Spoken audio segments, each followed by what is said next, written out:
Xo'sh, menimcha boshlandi. Assalomu alaykum. Hozirgi taskimiz endi matryoshka haqida bo'ladi. Matryoshka o'zi nima? Matryoshka bu ichma-ich chiqadigan narsa-da. Bunaqa narsa. Ko'pchilik ko'rgan, kichinlashib boraveradi mana bunaqa. Bu task ham bitta shunaqa task ekan. Xo'p, Alex ismli do'stimiz chemodanlarini yig'ib ushbu universitetga kelib, shu rasmni oldi. Uning aytishi bo'yicha bu rasm o'z ichida juda ham ko'p sirni saqlar ekan deb yozyapti. Okey, faylni yuklab oldim. Mana o'sha fayl. Birinchi o'rinda nima qilamiz biz? cd kiramiz. ls. Voy, task nomi yana esimdan chiqib qoldi, uzr. 786. To'l qilaman birinchi o'rinda. Xo'sh, 786 bormi menda? 786 mana. Xo'sh, bizda deyarli ko'p narsa yo'q. Menimcha. Xo'sh, JPEG format, task haqida ma'lumot ketyapti. Okey, binwalk ko'raman. Binwalk -e yana shu narsa yana xalaq berdi, uzr. 786. Okey. Xo'sh. Data list name flag txt bor ekan ichida. Zip fayl chiqdi. O'sha zipning ichida flag txt bor ekan. Mana, xo'sh, zipning ichida flag txt bor. Xo'sh, zipni ochamiz desak, bizdan parol so'raydi. Xo'sh, biz parol so'raydi. Men buni parolni allaqachon bilaman. Shuning uchun ortiqcha vaqt sarflash niyatim yo'q. Uning uchun o'zi nima qilinadi? Zip fayl qilayotganda. Xo'p, mana kiriladi.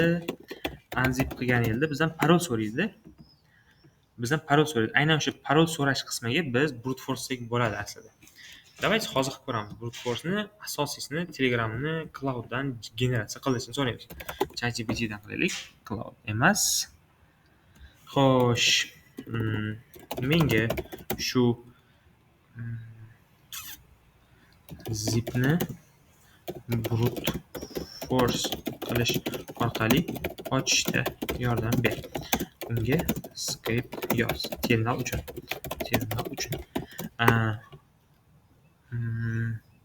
Manba sifatida RockUdan foydalan. Okey, RockUdan foydalanib menga tuzib ber deb yozdim. Xo'sh. O'ylayapti.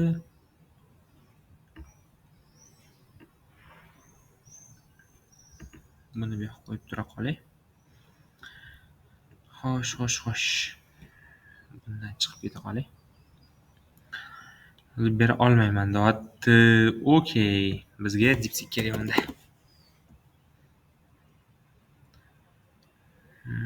Menga DeepSeek kerak. Chunki DeepSeek xohlagan ishlarni bajaradigan qizlar. Xo'sh, qara.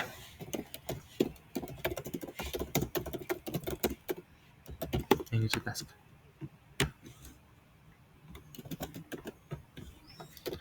RockUdan foydalanib menga buni brute force qilishda yordam ber. Unga script ishlat va okey, unga script ishlat. Bor. Xo'p, yoki metod 9 siqish usuli ekan. Zip fayl parol bilan himoyalangan. Siqish usuli tufayli oddiy unzip ishlamaydi, deyapti. JonZip #txt deyapti. Okey, aka, nima qilaman men? Qani ishlayotgan ko'ramiz. Parol kerakmi tekshiring. Parol kerak. Xato berishi aniq. Okey, xato berishi aniq edi. Mana. Endi shundan keyingi vazifani chiqarib beradi. Zipni ochish. Enter password. Password kiritishim kerakmi? Passwordim yo'q. Shuning uchun ishlamaydi.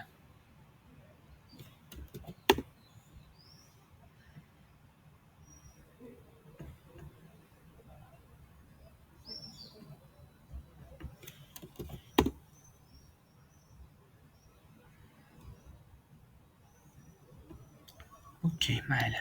bitta tashlayveraman bunga. Men tuzmaganman to'g'risi. Bu taskni uncha yechishni bilmayman, o'shaning uchun yordam so'rayapman. Wordless format hashtag.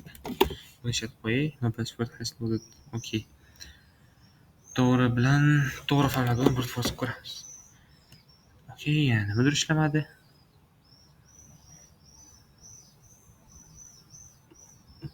Okay, buni tashlaymiz.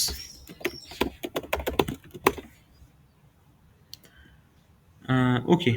Menimcha boshlandi. 65 mingta enter bor. Max nimadir, size hash nimadir, watching blank data to we initialize the backend runtime for device. Please be patient. Sabr qil deyapti. Iltimos sabr qil deb yozdi.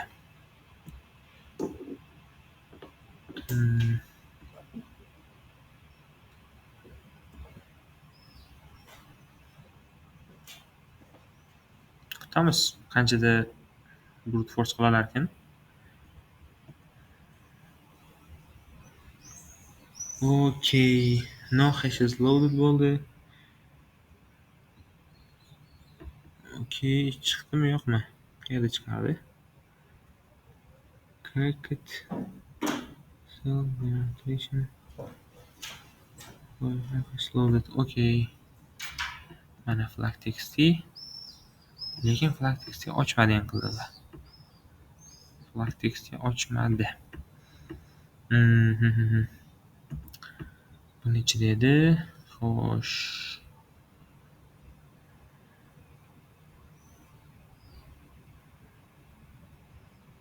Flag txt ochmadi. Okay, shuni o'zim tashib olaman. Bunga beraman-da. Mana buni ishlatib ko'raman endi. Xo'sh. Nano main.py control O enter control X main.py ishlatib qo'yaylik. Balki brute force quralar. Parolni ko'rdi. Men ko'rmadim lekin parolni. Parol ko'rindi, lekin men qayerda parol chiqdi? Device chocolate mana uzr. Paroli chiqibdi. Chocolate degan. Paroli shu ekan. Endi buni ochamiz. Extract here chocolate va wrong password. Menimcha bilan kopiya qilganman. Extract here chocolate. Wrong password deyaptimi? Xato dedi eng qizig'i.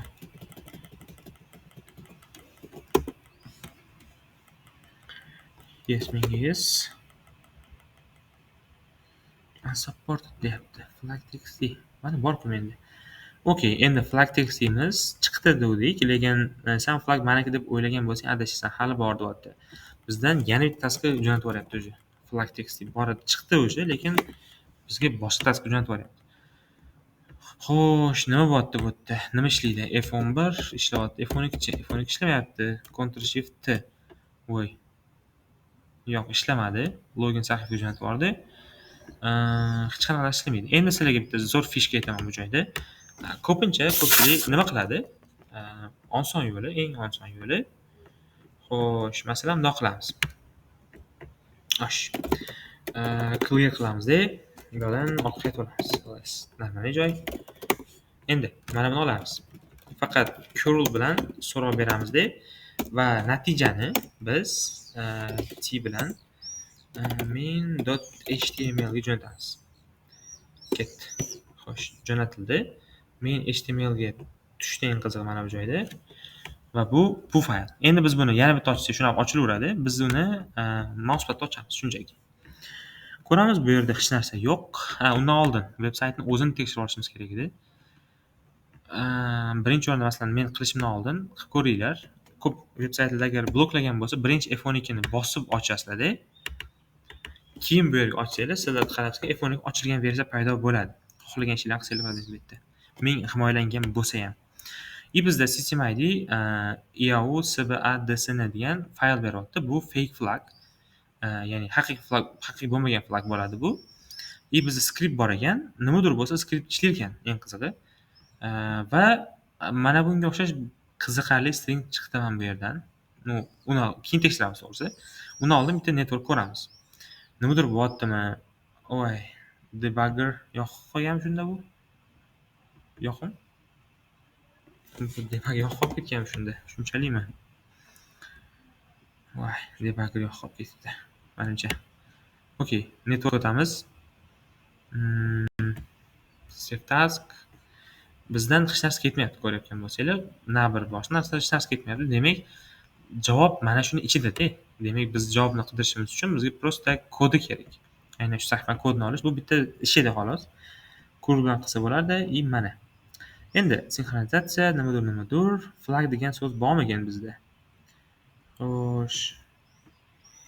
Flag degan so'z yo'q. Давайте mana bu qiziq dedim. Chunki bizning flag formatimiz IAU da mana bunaqa. Bizning flag format IAU deb yoziladi, ya'ni ikkita bosh harfi bir xil. IAU tushunyapsizlar? 136 nimadir bu tugashi. Ya'ni 136 mana bu knopkacha, undan keyin qanaqadir bir belgi bor, undan keyin mana bu belgi 138 bo'lyapti. Endi men shunday qilishim kerak, buni ASCII ga o'girib bersin shunchaki. Ortiqcha vaqt sarflamasdan ASCII ga o'girtiramiz. Mana bu ASCII kodi bor. ASCII table chiqadi. Bunda endi o'zingiz ko'rsanglar bo'ladi mana. Hozir ochilsa kerak. Mana. 86 i tush kerak bo'ladi 86. 86. Mana deksimelda bu mana. 6a 86 qanday? Yo'q. Xo'sh, 86. Vga chiqyapti. I qaysindi ekan? Katta I. 970 ekan. Xo'sh, mana shuni berib flagni top deylik-chi. Qanaqadir boshqa shifrlash ham bormi deyman. Yo.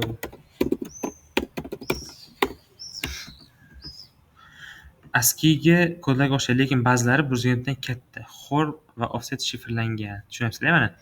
VV nimadir. To'g'ri chiqmaydi. Xor kalitini topishimiz kerak. IAU bilan solishtiramiz. 5 ta raqam. Yo'q, bo'lish kerak, xato. Hamma sonlardan 13 ayiramiz. Flag, favicon, master. Bu prosta hamma sonlardan 13 ni ayirganimiz. Chunki nimaga 13 ayirdik? Ba'zi sonlarimiz tepaga chiqib ketgan, ya'ni surilib qolgan. O'shaning uchun 13 ni ayirganimizda javob kelib chiqdi. Mana bunda qarasak. I dan keyin 1, 2, 3, 4, 5, 6, 7, 8, 9, 10, 11, 12, 13-da V turibdi-da. 13 ni orqaga qaytarsak, demak I tushadi. Aynan o'sha joydan 13-raqamligini olsak bo'ladi. Biz bitta taskni yechdik hozir. Xo'p, javobini endi kiritib ko'ramiz. Xo'sh. Javobni kiritamiz. Favicon master ekan. Yuborish. Xo'sh, javob topildi. Flagni topdik. Shunaqa yechim bo'lar ekan. Xo'sh, hammaga rahmat. Hali tasklar tugamagan. Nazarimda hammasi uchun write-up chiqadi. Qaysi bir qanday ishlanishi bo'yicha videolar chiqariladi. Xo'p, keyingi videoda ko'rishguncha xayr. Salomat bo'linglar. Sog' salomat bo'linglar.